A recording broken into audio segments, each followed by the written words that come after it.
Hello everyone. My name is Xiaodan Hu, and I'm here to present our work on perception-driven soft-edge occlusion for optical see-through head-mounted displays. This research was a collaborative effort between multiple institutions, including two Graz, Shanghai Jiao University, Nara Institute of Science and Technology, the University of Tokyo, and Otsuma Women's University. We often face issues from bright ambient light, such as glaring brightness in everyday life, high contrast that cameras can't capture accurately, and overly bright backgrounds making virtual objects in optical see-through head-mounted displays appear semi-transparent. At this point, we want to intelligently block out light by targeting only the bright areas or the specific regions that require occlusion.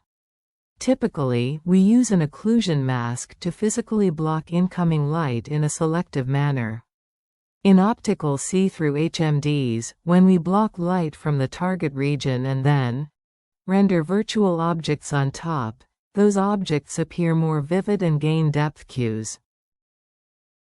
To physically block or attenuate light, occlusion masks are typically implemented using transmissive or reflective spatial light modulators. For example, researchers have placed a transmissive spatial light modulator, in particular, a transparent LCD, in front of a camera to achieve adaptive dynamic range imaging. The same LCD can also be used in front of the human eye to smartly block light for individuals with light sensitivity. In optical see-through HMDs, a reflective spatial light modulator is often chosen. By folding the light path, we can make the occlusion device very compact, as an add-on device for HoloLens 1. Generally, we divide occlusion techniques into two types: soft edge and hard edge. With soft edge occlusion, the edges are blurred. This happens because the occlusion mask is placed in front of the eye or camera, so when the focus is far away, the mask is out of focus. The simplest soft edge occlusion uses a transparent LCD, which makes it very compact. On the other hand, hard edge occlusion gives you sharp edges, but to achieve that with a transmissive spatial light modulator, we usually need multiple lenses to focus both the scene and the mask at the same time. That, in turn, makes the device bulky. For soft edge occlusion, even though the edge is blurry, it can still provide complete occlusion. For example, to completely block the light from point P1, a single point mask isn't enough. We need to expand it into a disk. But by doing that, we finally block half of the light from point P2, which results in occlusion leakage. That is, the mask becomes too large and leaks into the background. So, we wondered, does the human visual system work the same way? We know our eyes are uniquely sensitive to blur. How much do we need to expand the mask to achieve complete occlusion? To answer this, we designed a quantitative pattern that lets users tell us. With this pattern, when users only see the thinnest white ring, it means the central green and red rings are completely occluded. So, we set up an experiment where participants are fixed on a chin rest to ensure mask stability. A camera captures the scene, and an eye tracker measures the participant's pupil size in real time.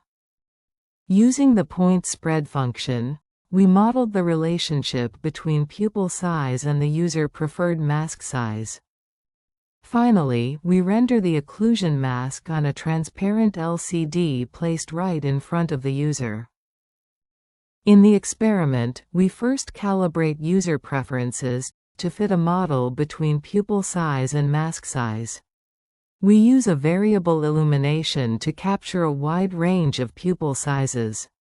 For calibration, we only run it once to capture as many data points as possible. We place a fixed quantitative pattern directly in front of the participant's eyes, within the far, central field of view, and instruct them to fixate on it, to minimize excessive eye movement and maintain accurate eye tracking. Under varying light intensities, users can adjust the mask size, and whenever they feel that complete occlusion is achieved, they press a key to record the current pupil size and mask expansion radius.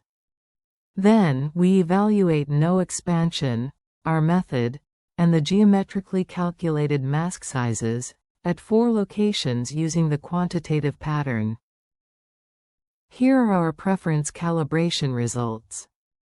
The x-axis shows pupil diameter, and the y-axis represents the mask size preferred by the user. The 2 black lines are the theoretical models from geometric optics. You can see that user data varies. Lower slopes indicate that changes in pupil size hardly affect the preferred mask size. Notably, we have 2 ADHD participants, whose data, shown in blue and brown. Individuals with neurodevelopmental disorders such as ADHD may also have atypical vision. You can see their models fit well but have lower slopes. The intercept reflects the perceived width of the blurry border. Next, let's look at the evaluation results. Our experiments show that our method achieves complete occlusion at all 4 locations. Moreover, for users with atypical vision, our method also performs better than others.